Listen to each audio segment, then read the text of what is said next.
prendre ce risque d'avoir quelqu'un comme ça devenir président de la RDC.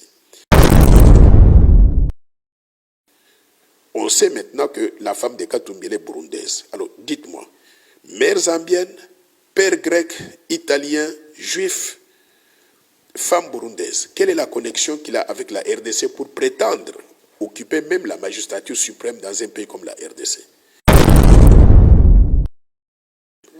Et j'ai vu M. Katumbi lui-même dans une vidéo donc dire que son père est grec, italien, israélien, juif. Peut être accessible et éligible pour la présidence ou bien pour occuper les fonctions de souveraineté nationale que je vais énumérer tout à l'heure, que les Congolais nés de père et de mère eux-mêmes Congolais. Maintenant, quelles sont les autres fonctions qu'il faut verrouiller à part la présidence de la République? Je parle de la présidence du Sénat, la présidence de l'Assemblée nationale.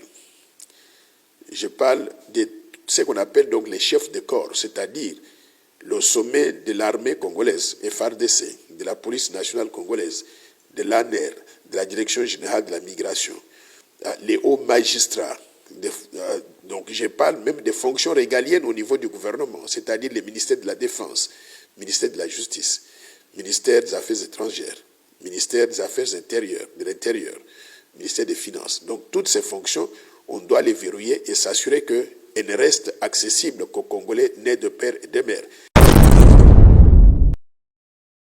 Il n'y a qu'un petit groupe de personnes, le camp de M. Moïse Katumbi, qui proteste contre ma proposition de loi. Peut-être qu'ils ont quelque chose à se reprocher.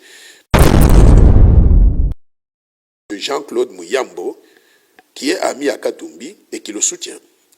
M. Jean-Claude Muyambo, dans cette vidéo, il dit que Katumbi est zambien de par sa mère. Une fois qu'ils ont 30 ans, ils sont éligibles pour être candidats à la présidence de la RDC. L'un d'eux, bénéficiant des soutiens du pays de leur père, le Rwanda ou de l'Ouganda, pourrait devenir président de la RDC. S'il devient président de la RDC, vous savez ce qui va se passer. Soit on va balkaniser la RDC, prendre l'est du pays, donner au Rwanda ou à l'Ouganda, parce que c'était ça les objectifs qu'ils poursuivaient à travers les interventions militaires. Soit aussi, ils vont juste infiltrer le sommet de l'État et mettre la RDC sous l'influence du Rwanda ou de l'Ouganda. Est-ce que c'est ça que nous voulons?